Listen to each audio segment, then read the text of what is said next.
Lebih dahulu kita mempelajari dulu adalah ketentuan-ketentuan terhadap hakikat sholat, yaitu yang pertama kita belajar, yaitu pertama ini mengenai hakikat kenapa sholat itu terjadi 5 waktu. Nah, kita belajar sesuai tangga tauhid, jangan belajarnya loncat-loncatan, ya. Nah, belajar dulu pada tangga tauhidnya. Pertama kita wajib mengenal.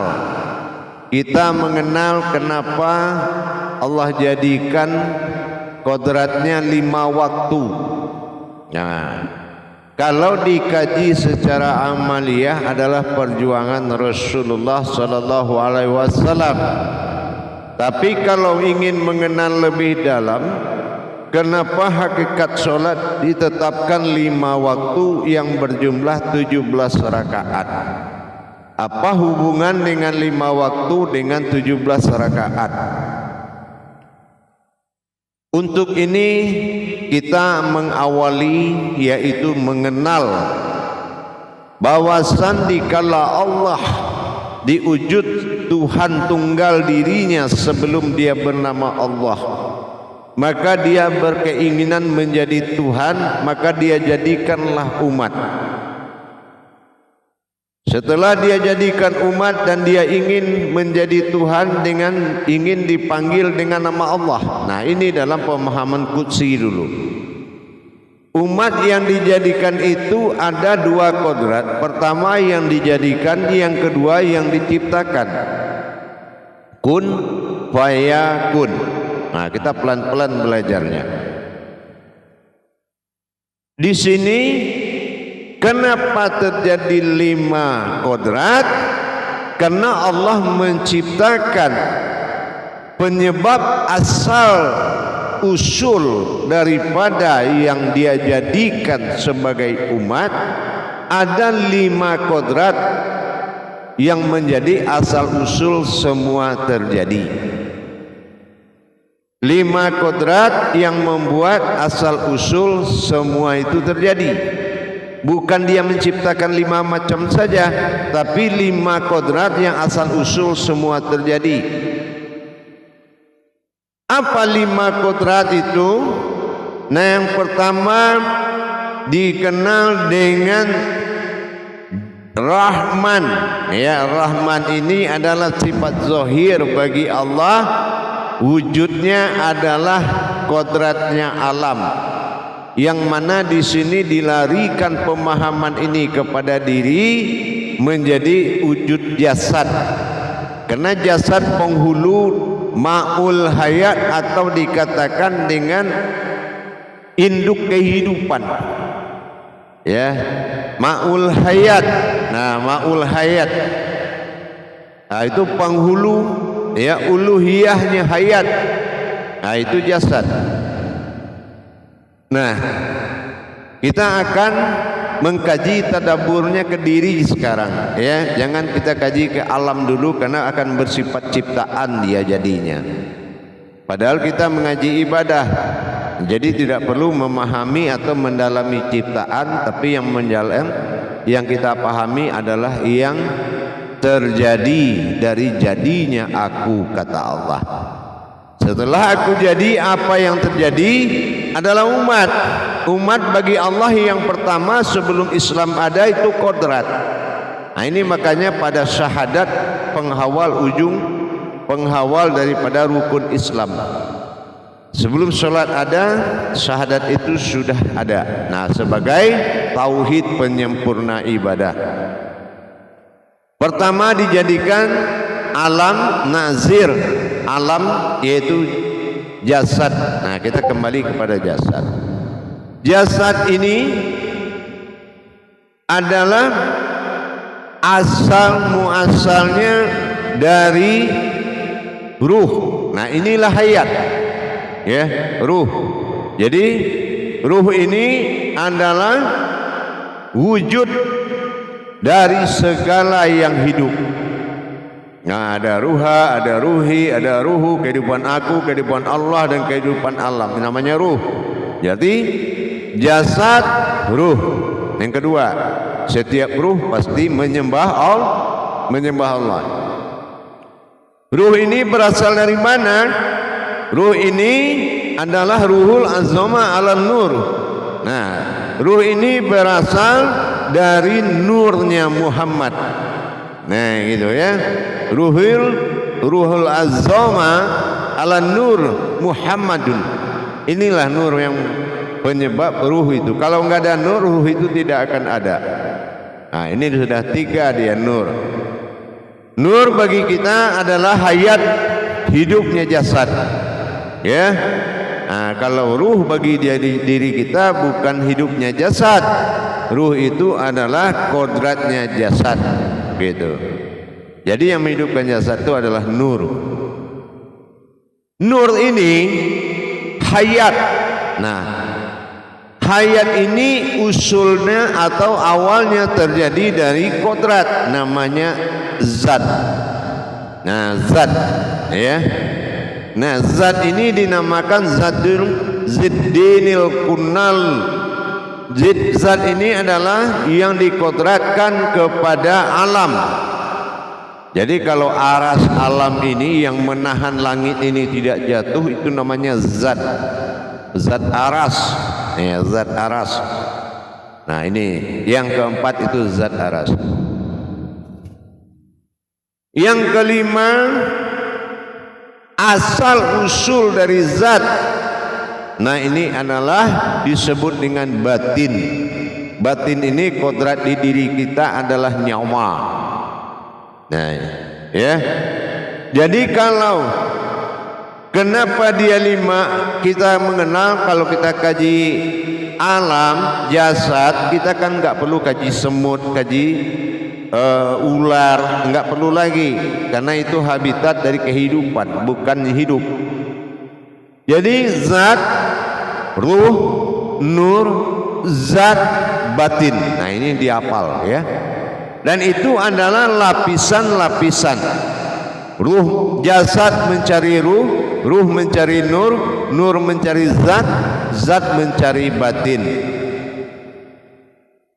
Jasad kembali menjadi ruh, ruh kembali menjadi nur, nur kembali menjadi zat, zat menjadi kembali kepada batin.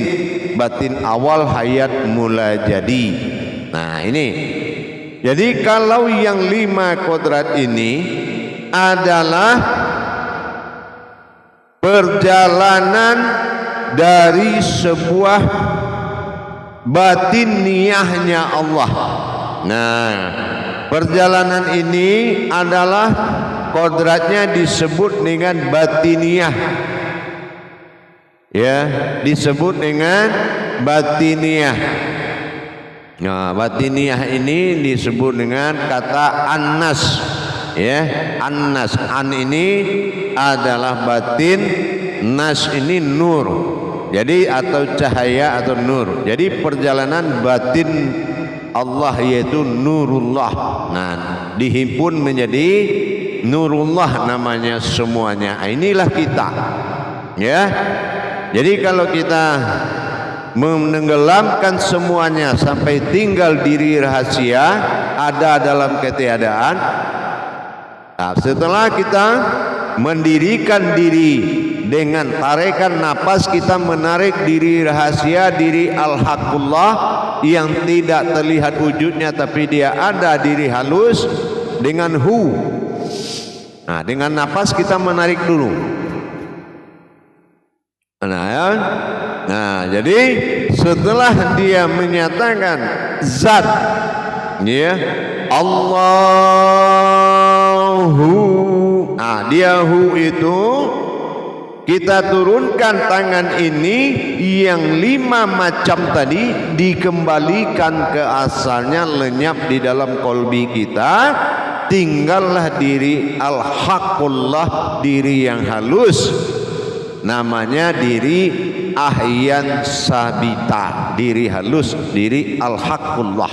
Nah, diri halus itu seperti ini di depan kamu ini. Depan kamu ini tidak ini ada tapi tidak terlihat. Itulah diri halus, itu yang dinamakan al-haqqullah. Nanti di dalam diri halus akan terlihat lagi sebuah zahirnya Allah, wujud seperti dirimu. Nah, ini yang dikatakan aku ada di dalam dirimu. Nah, wa fi anfusikum afala tubsirun. Disitulah kita menatap an'amnya. Nah, itulah kita menatap an'am alaihim, yang menatap tadi yang halus itu adalah bi alaihim, yaitu batin, diri batinnya Allah bernama ihsan, ya. Dan yang terlihat diri batinnya Allah, nah, diri batinnya Allah yang terlihat. Kalau bi alaihim, diri batin Allah yang terlihat. Nah, ini yang dikatakan Allah fi zahiru wallahi fil batinu. Jadi terbalik. Jadi kalau kita hayat hidup yang zahir di luar untuk mengingatkan Allah. Apabila kita hidup keseharian 24 jam, kita lihat jasad, kita ingat Allah. Kenapa? Zahiru Rabbi. Setiap zahirmu itu hakikat dari Tuhan. Dan batinul abdi, setiap yang batin hakikat dari dirimu. Nah, inilah diri yang menatap zahirnya Allah. Jadi kalau kita sholat, tinggal innallahu, tinggal dia kembali kepada keakuannya. Nah, disitulah kita melihat bahwasan tinggallah diri batin bi alaihim yang menyaksikan. Ikuti dia terus. Berbentuk bulat kepala kita mim, berbentuk lebar dada kita ha, berbentuk bulat perut kita mim, dan berbentuk lurus kaki kita dal. Apa artinya? Muhammad atau mim ha mim dal. Nah, apa itu yang empat? Di kepala ada makni berupa mim, ya. Di jantung kita, di dada ada jantung, ada markubah batin bagi Allah, nyawa batin kita. Dan di perut kita ada kolbi atau hati halus, dan kaki adalah gerak tajali atau arwah atau ruhnya. Jadi di sini kita akan kembali terbalik, masuk zahir ke dalam yang batin, batin menyaksikan perjalanan zahir. Nah, jadi ini yang dikatakan Rasulullah, sallu ra'aiti muni usolli, salatlah kamu seperti melihat aku solat. Inilah solat ma'rifat. Jadi dikatakan oleh Allah, orang yang sombong adalah orang yang merasa melihat jasadnya adalah dirinya dalam sholat. Nah, itu atau dalam kehidupannya. Tapi orang yang tidak sombong, yang ma'rifatnya diakui Allah dalam sholatnya, yaitu orang yang melihat, orang yang tidak melihat dirinya lagi, melainkan dia melihat zahirnya Allah, zahiru Rabbi. Nah, itu. Jadi kesadaran itu harus dipakai dalam sholat dan kehidupan sehari-hari. Nah, inilah yang dikatakan shollu ala min bil mi'rad dalam 5 waktu, dan shollu ala min tawaf di dalam 24 jam. Tawaf itu bergerak. Nah, kita menyaksikan, kita diikuti oleh jasad bergerak, karena itu zahir bid'ah. Terjadilah mau minum, assalamualaikum, alhamdulillah ya Allah, kita mau minum. Jadi selalu ada sambung rasa dengan Allah Subhanahu wa taala. Ini yang dikatakan sholah atau sholahu doim, atau berhubungan batin. Sholah, makanya azan itu tidak to belakangnya, tapi atau zat atau berhubungan batin. Jadi kalau kita menyebut berhubungan batinnya Allah, kalau menyebut Allah itu ada huruf yang tenggelam tapi dia terdengar. Nah, itu waw. Waw itu hu atau dia. Allah. Jadi Allah, melihat ke batinmu, Allah, lihat ke kolbi, wow itu hu itu artinya dia. Tapi karena tidak ada wawnya, tidak terlihat, namanya huruf tenggelam. Inilah kodrat batin atau huruf tenggelam. Jadi orang yang menyebut Allah tapi dia tidak menyadari adanya waw yang bersembunyi di dalam kalam Allah, maka tidak sampai sebutannya itu atau panggilannya itu kepada yang punya nama. Jadi dizikirkan Allah, Allah. Nah, sampai hilang masa jasadmu dan terasalah masa diri yang tidak terlihat tetapi ada. Nah, yang terlihat adalah wujudullah semata, zahiru rabbi wal batinun abdi. Jadi begitu kita mulai mengenal. Nah, amalkan itu. Mengenal jumlah sholat aja kita sudah bisa mengenal diri. Bayangkan ilmu sholat itu hebatnya. Jadi tahap awal sampai di sini dulu pelajarannya, tolong diamalkan. Baik, kita lakukan muzakarohnya. Bagi yang belum paham nanti bertanya, kalau sudah paham berarti tinggal mengamalkan dan melatih. Ya, melatih dengan cara duduk berzikir dengan menyebut Allah, Allah, ya, dan mengingat kembali 5 kodrat tadi. Nah, jadi kalau sudah 5 itu kita mengerti, ya, kalau yang 5 itu kita mengerti, berarti rumusnya adalah 5 dikumpulkan. Nah, ingat belajarnya hati-hati ya. 5 itu dikumpulkan dalam nilai umat itu dinamakan sifat. Nah, sifat ini adalah terjadilah kodrat keumatan. Nah, itu sifat-sifat itu 7. Ya, seperti Al-Fatihah. Al-Fatihah itu 7. Betul. Nah, yang 5 tadi, yang wujud yang akan menghadap kepada yang satu. Nah, ini kodrat 1 wujud. Jadi menghadapnya yang 5 disebut 7 itu kepada yang satu. Jadi dihitung dengan 17, menghadapnya sifat kepada zatnya, artinya 17. Nah, itulah asal usul kata 17. Makanya jam 5 sore itu adalah jam 17. Nah, 17 kita satukan lagi menjadi zohir, yaitu 8. 1 tambah 7 8. 8 batang tulang, jam 20 kalau jam 8. Nah, berarti 20 adalah bersifat Allah pada diri. Berarti 20 dibagi 3. Salbiyah, nafsiyah nyawa, dan maknawiyah jasad. Nah, gitu ya. Maknawiyah 14, nafsiyah 1, dan salbiyah 5. Nah, kan gitu, 5 tadi berarti 20 jumlahnya. Nah, dikaitkan begitu indahnya perjalanannya. Paham jemaah? Nah, baik, kita lakukan muzakarohnya. Sallu muzakaratun fil jami'ati rahimakumullah. La ilaha illallah. Silakan juru tabligh memandu jamaahnya bertanya. Bagi yang belum paham silakan dipertanyakan. Ini terima kasih. Silakan. Terima kasih ya. Assalamualaikum warahmatullahi wabarakatuh ya. Waalaikumsalam warahmatullahi wabarakatuh. Pertama sekali kami mendoakan Buya beserta keluarga semoga dalam lindungan Allah. Amin. Dan selalu dalam lindungannya. Amin.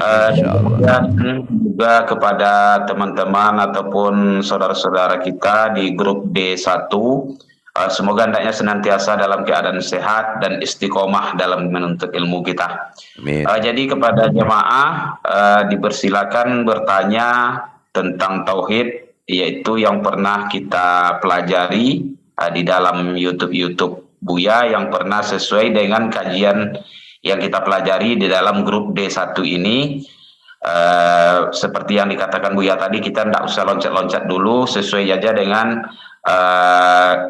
video ataupun YouTube yang sudah dikirim Buya ke dalam grup D1 kita, terutama tentang sholat yang kita pelajari saat ini. Dan kemudian juga